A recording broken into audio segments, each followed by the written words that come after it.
Dementia বা বয়সকালে ভুলে যাওয়া রোগটা আজকাল খুব আমরা দেখতে পাই। সেটার একটা বড় কারণ হচ্ছে বিজ্ঞান যত উন্নতির দিকে এগিয়েছে, ডাক্তারি এবং চিকিৎসা বিজ্ঞানও তত এগিয়েছে এবং তার জন্য মানুষের আয়ু কিছুটা বেড়েছে। এবং আমরা জানি ডিমেনশিয়া যত বয়স বাড়ে তত প্রকট হয়ে ওঠে, তত সাধারণভাবে আমরা দেখতে পাই।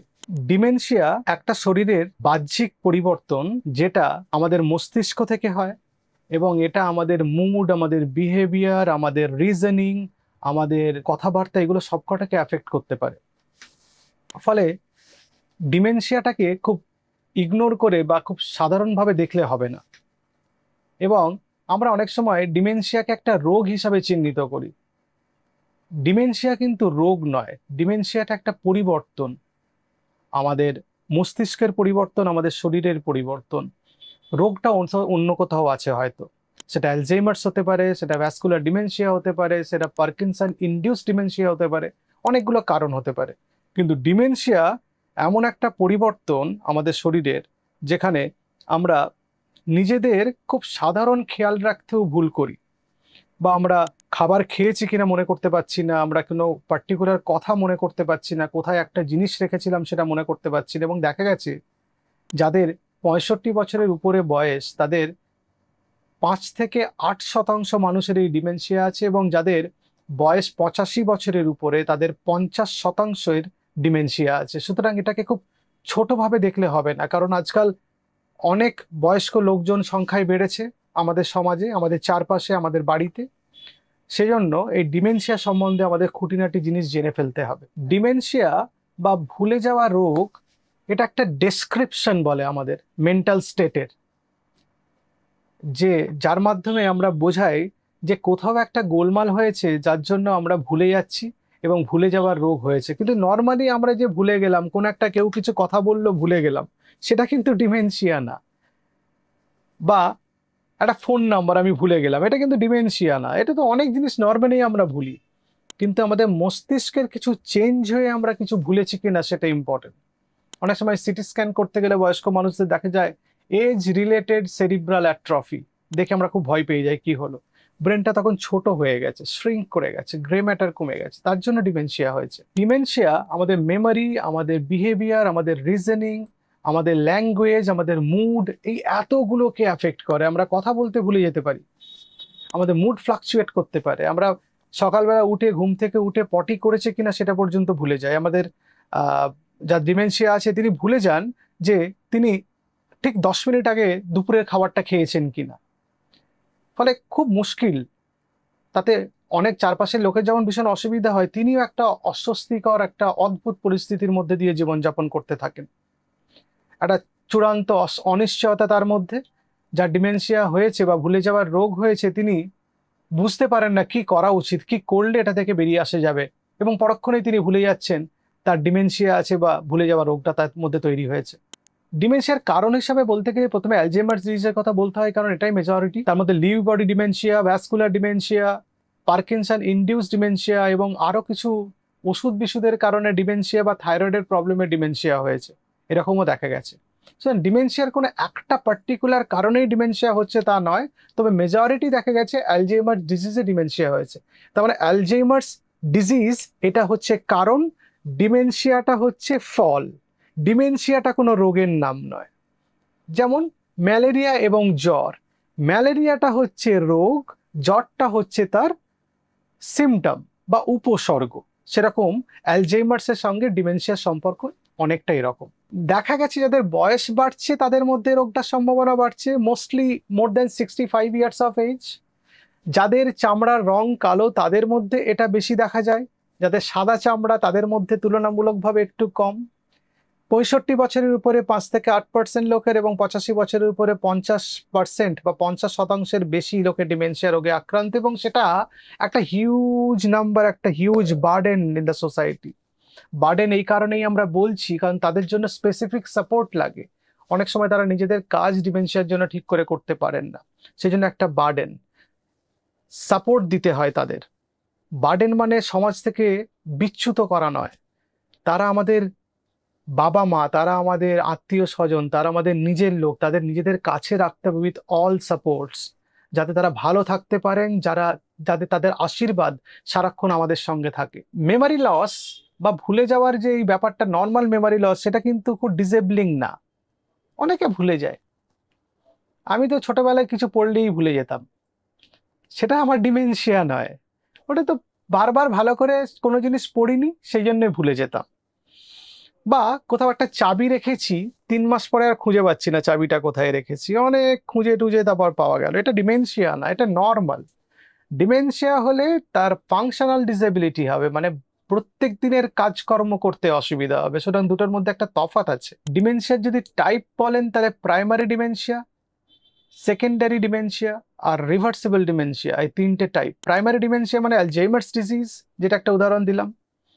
সেকেন্ডারি ডিমেনশিয়ার যদি একটা উদাহরণ দিতে হয়, তাহলে বয়স্ককালে অনেক সময় বয়স যাদের হয়, তাদের ইউরিনারি ট্র্যাক্ট ইনফেকশন বা রেসপিরেটরি ট্র্যাক্ট ইনফেকশন হলে তারা অনেক সময় ভুলে যান, ভুলে যাওয়ার অসুবিধা তৈরি হয়। সেটা হচ্ছে সেকেন্ডারি ডিমেনশিয়া, কোন একটা অসুখের জন্য ডিমেনশিয়া হলো।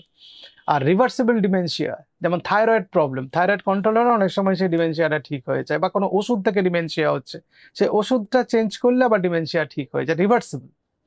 ডিমেনশিয়া 3টে টাইপ। অ্যালঝেইমার্স ডিজিজে টাউ প্রোটিন এবং অ্যামাইলয়েড প্রোটিন বলে কিছু প্রোটিন ডিপোজিটস হয় আমাদের ব্রেনে, এবং সেই জন্য নার্ভের সিগন্যালগুলো প্রপারলি একে অপরের মধ্যে চলাচল করতে পারে না, সিগন্যাল ডিফেক্ট তৈরি হয়, তখন আমাদের মেমোরি লসটা তৈরি হয় বা ডিমেনশিয়ার প্রবলেমটা তৈরি হয়। ভ্যাসকুলার ডিমেনশিয়াতে যেহেতু ভেসেলস গুলো স্ট্রোক হতে পারে বা অন্য কোনো কারণে ইনফেকশন বা ইনজুরি, সেই সব কারণের জন্য যেহেতু রক্তবাহগুলো খারাপ হয়ে যাবে, রক্তবাহের মধ্যে রক্ত চলাচল করতে পারে না, যে পুষ্টিজাত দ্রব্য নিউট্রিয়েন্টস গুলো ঠিকঠাক পৌঁছতে না পারার জন্য ডিমেনশিয়া তৈরি হয়। আবার লিউই বডি ডিমেনশিয়াতে লিউই বডিস গুলো ব্রেনের মধ্যে জমা হয়ে ব্রেনের ওই অংশটাকে খারাপ করে দেয়, তার জন্য ডিমেনশিয়া হয়। আর ফ্রন্টো টেম্পোরাল ডিমেনশিয়া আছে, সেটা আমাদের টেম্পোরাল লোব আর ফ্রন্টাল লোবের ওই জায়গাটায় গন্ডগোলে হয়, ইয়াঙ্গার এজ গ্রুপে এটা হয়। ফ্রন্টো টেম্পোরাল ডিমেনশিয়াটা অত বয়সকালে হয় না, একটু কম বয়সে হয়। এবার যাদের মিক্সড ডিমেনশিয়া আছে, মনে করুন অ্যালঝেইমার্সও আছে তার সঙ্গে ভ্যাসকুলার ডিমেনশিয়াও আছে, বা অ্যালঝেইমার্স ডিজিজও আছে তার সঙ্গে লিউ বডি ডিমেনশিয়াও হয়েছে, খুব আনকমন, তাদের ক্ষেত্রে ডিমেনশিয়াটা অনেক বেশি প্রোগ্রেসিভ, অনেক বেশি তারা ভুলে যান, আরো সিভিয়ার ফর্মে ডিমেনশিয়াটা হয়। আরো কিছু ডিমেনশিয়ার কারণ আছে, যেমন হান্টিংটন ডিজিজ, একটা জেনেটিক ডিফেক্ট হয়, তার জন্য ডিমেনশিয়া হয়। বা ক্রুজফেল্ড জেকব ডিজিজ বলে, সেটা এক ধরনের প্রায়ন প্রোটিন বলে এক প্রোটিন ডিপোজিট হয় ব্রেনের মধ্যে, এটা একটা ইনফেকশন বা ইনফেক্টিভ বলে আর কি। বা কোয়াটসাকফ ওয়ার্নিক সিনড্রোম বলে একটা সিনড্রোম হয়, সেটা ভিটামিন B1 বা থিয়ামিনের ডেফিসিয়েন্সিতে হয়। তাতে আমাদের ব্রেনের কিছু জায়গায় ব্লিডিং হয়, ছোট ছোট, আমাদের মুড চেঞ্জেস হয়, কারো কারো কোমা হতে পারে, তাতেও ডিমেনশিয়া হয়। ট্রমাটিক ব্রেন ইনজুরি, যারা বক্সার বা প্লেয়ার বা কোনো কারণে মাথায় আঘাত লেগেছে, তাদের হতে পারে। ক্রনিক কিছু অসুখ আছে যেগুলোতে খুব ডিমেনশিয়া কমন, বহুদিনের ডায়াবেটিস বা ক্রনিক কিডনি ডিজিজ, তাদের ডিমেনশিয়া হতে পারে। আবার কিছু কিছু ডিমেনশিয়া আছে রিভার্সেবল, যেগুলোকে রিভার্স করে ফেলতে পারবেন আপনি, চেষ্টা করলে পারবেন। যেমন নর্মাল প্রেশার হাইড্রোকেফালাস, কোনো কারণে ইনফেকশন, ইনজুরি, সার্জারি বা টিউমারের জন্য কোনো কারণে একটা জায়গায় ব্লক হয়ে মাথার মধ্যে প্রেশার বেড়ে গেছে, সে ব্লকটাকে সরিয়ে দিলেই হলো। এই নর্মাল প্রেশার হাইড্রোকেফালাসে একটা গেট ইনকন্টিনেন্স হয়, একটা ইউরিনারি ইনকন্টিনেন্স হয়। গেট অ্যাবনর্মালিটি মানে হাঁটতে পারে না ভালো করে, আর ইউরিনারি ইনকন্টিনেন্স হয় মানে পেচ্ছাপ জমে যায় ব্লাডের মধ্যে, করতে পারে না, ডিমেনশিয়া হয়। কিছু কিছু ভিটামিন ডেফিসিয়েন্সিতে হতে পারে, ভিটামিন B1, B6, B12 বা ভিটামিন ই ডেফিসিয়েন্সিতে ডিমেনশিয়া হতে পারে। কিছু কিছু ইনফেকশনে হতে পারে, HIV হতে পারে, সিফিলিস হতে পারে, লাইম ডিজিজ হতে পারে, বয়স্ক মহিলাদের UTI বা ইউরিনারি ট্র্যাক্ট ইনফেকশন বা রেসপিরেটরি ট্র্যাক্ট ইনফেকশন হতে পারে। কারণ হাইপোগ্লাইসিমিয়া হলো বা হাইপোক্যালসিমিয়া হলো, তার ডিমেনশিয়া হতে পারে। কারো মার্কারি বা আর্সেনিক পয়জনিং হলো, বা হাইপার প্যারাথাইরয়েডিজম হলো, বা সিরোসিস অফ লিভার বা হাইপোথাইরয়েডিজম হলো, এটাতেও ডিমেনশিয়া হতে পারে। কিছু কিছু মেডিকেশনের সাইড এফেক্টে ডিমেনশিয়া হতে পারে, anti depression, anti psychotic, anti Parkinson disease বা অ্যান্টি অ্যাংজাইটি মেডিকেশন, এগুলোতে হতে পারে। আর কিছু কিছু ব্রেন টিউমার বা সাবডুরাল হেমাটিমাতেও ডিমেনশিয়া হতে পারে। কি করে বুঝবেন ডিমেনশিয়া হয়েছে? খুব সাধারণ, কোনো জিনিস পার্টিকুলার একটা জায়গায় রেখেছেন, মনে করতে পারছেন না, একই সময়ে বারবার কোনো প্রশ্ন জিজ্ঞেস করছেন, উত্তর দেওয়া হচ্ছে তাও তিনি জিজ্ঞেস করছেন, কোন মাস বা বছর বা কোন সময় এটা তিনি বলতে পারছেন না ঠিক করে, পার্টিকুলার কোনো ওয়ার্ড তিনি মনে করতে পারছেন না। একটা সেন্টেন্স কমপ্লিট করতে গেলে যে আমি আজকে ভাত খাবো, আমি আজকে খাবো, ভাতটা মনে করতে পারছেন না, সেটা হচ্ছে ডিমেনশিয়া হতে পারে। মুড চেঞ্জেস হতে পারে, ডিপ্রেশন হলো বা অ্যাংজাইটি হলো কিনা সেটাও একটা খুব জরুরি কারণ। এবার ডিমেনশিয়া কখন খারাপ হচ্ছে কি করে বুঝবেন? যে আপনার কোনো ডিসিশন নিতে প্রবলেম হচ্ছে, বা আপনার নিজের সারাদিন আপনি খেয়াল না রাখতে পারছেন না, মানে কারো একটা হেল্প লাগছে কনস্ট্যান্ট, বা আপনার পরিবারের কারো এরকম হয়েছে তার একটা খুব রেগুলার হেল্প খুব লাগছে, তিনি নিজে থেকে সবকিছু করতে পারছেন না, ভুলে যাচ্ছেন। যেগুলো মোটামুটি কমপ্লেক্স টাস্ক, যেগুলো ব্রাশ করা, টিভি চালানো, সেগুলো তিনি করতে পারছেন না, আগে করতে পারতেন। নিজে টয়লেট করতে পারছেন না, বা চুল আঁচড়াতে পারছেন না, জামা কাপড় পরতে পারছেন না, রেগুলার যে অ্যাক্টিভিটিগুলো আমরা করে থাকি সেগুলো করতে পারছেন না। বা কখনো কখনো হ্যালুসিনেশন হচ্ছে, কোন একটা শব্দ শুনছেন, কেউ একটা কথা বলছে, বা কেউ দাঁড়িয়ে আছে দেখছেন, আসলে সেটা নেই, কেউ নেই কথা বলার মতো, বা কেউ দাঁড়িয়ে থাকার মতো নেই, সেটা হচ্ছে, তাহলে কিন্তু এটা হতে পারে। ডিমেনশিয়াটা আমাদের ব্রেনের ড্যামেজ হওয়ার জন্য হয়। এটা কেউ অ্যাক্টিং করছেন কিনা সেটা ওটা থেকে বোঝা যাবে না, তার জন্য কিছু পরীক্ষা নিরীক্ষা করে দেখে নিতে হবে ডিমেনশিয়া হচ্ছে কিনা। ডিমেনশিয়া ডায়াগনোসিস করতে গেলে যেমন ক্লিনিক্যাল এক্সামিনেশন, ক্লিনিক্যাল হিস্ট্রি, এই জিনিসগুলো লাগে, কতদিন ধরে চলছে বা তার কি কি পরিবর্তন হয়েছে এই সময়, তার সঙ্গে কিছুটা অ্যানালিসিস, সাইকোলজিক্যাল অ্যানালিসিস লাগতে পারে অনেক সময়, তিনি ঠিক বলছেন কিনা বা সত্যি ডিমেনশিয়া হয়েছে কিনা এটা দেখার জন্য। ব্লাড ভেসেলস এগুলো তার কোনো প্রবলেম হচ্ছে কিনা সেটাও কিছু সিটি স্ক্যান, এমআরআই এগুলো করলে, সে পরীক্ষা করলে দেখতে পাবেন। আর কিছু কিছু ডিমেনশিয়াগুলো রিভার্সেবল না, কিগুলো কিছুদিন সময় পর সেগুলো আরো খারাপ হয়ে যায়, যেমন অ্যালজেইমার ডিজিজ, যত বয়স বাড়বে আরো তত খারাপ হবে। কিছু ল্যাবরেটরি টেস্ট করে দেখে নিতে হয় যে হাইপোক্যালসিমিয়া হয়েছে কিনা, থাইরয়েড প্রবলেম হয়েছে কিনা, হাইপার প্যারাথাইরয়েডিজম হয়েছে কিনা, হাইপোগ্লাইসিমিয়া হচ্ছে কিনা। কিছু ইমেজিং আছে যেমন সিটি স্ক্যান, এমআরআই, এগুলো করে দেখতে হয় যে কোনো অন্য কোনো প্রবলেম হয়েছে কিনা, ভিটামিন ডেফিসিয়েন্সি হচ্ছে কিনা বা ইনফেকশন হচ্ছে কিনা, সেগুলো খুব সাধারণ ব্লাড টেস্ট করলে আমরা জানতে পারি, সেই মতো আমরা ব্যবস্থা করি। কিছু নিউরো কগনিটিভ টেস্ট করতে হয়, যেমন problem solving, learning, judgment, memory, planning, reasoning, language, এইগুলো আছে, সেগুলো মোটামুটি যারা সাইকিয়াট্রিক ইভ্যালুয়েশন করেন তারা এগুলো করতে থাকেন। এবার ট্রিটেবল বা রিভার্সেবল বা কিউরেবল একটা টার্ম আছে। ডিমেনশিয়াটা কিন্তু অনেক সময় রিভার্সেবল নয়, থাইরয়েড থেকে হলো বা ভিটামিন ডেফিসিয়েন্সি থেকে হলো সেটা রিভার্সেবল। ট্রিটেবল মোটামুটি বলতে পারেন, কিন্তু কিউরেবল তো নয়, এটা তো সেরে আর যাবে না, এটাকে মোটামুটি সঙ্গে নিয়েই চলতে হবে। রিভার্সেবল কজ অফ ডিমেনশিয়া মানে যেগুলো রিভার্স আপনি করতে পারবেন, সেগুলোর মধ্যে কিছু ওষুধের সাইড এফেক্টে যদি হয় সে ওষুধ বন্ধ করলে রিভার্স হবে, টিউমার যদি থাকে সেটা সরিয়ে ফেলতে হবে, যদি হিমাটোমা হয় বা হেমারেজ হয় ব্রেনে সেটাকে ট্রিট করা যেতে পারে, নর্মাল প্রেশার হাইড্রোকেফালাসকে ট্রিট করা যেতে পারে, মেটাবলিক ডিসঅর্ডার মানে ওই ক্যালসিয়াম ডেফিসিয়েন্সি বা সুগার ফল করে গেল বা ভিটামিন ডেফিসিয়েন্সি, সেগুলো আমরা ট্রিট করতে পারি, থাইরয়েড প্রবলেম ট্রিট করে আমরা এটাকে রিভার্স করে ফেলতে পারি, আর ডিপ্রেশন থাকলে সেটাকে ডিপ্রেশনকে ট্রিটমেন্ট করে আমরা ডিমেনশিয়াকে রিভার্স করে ফেলতে পারি।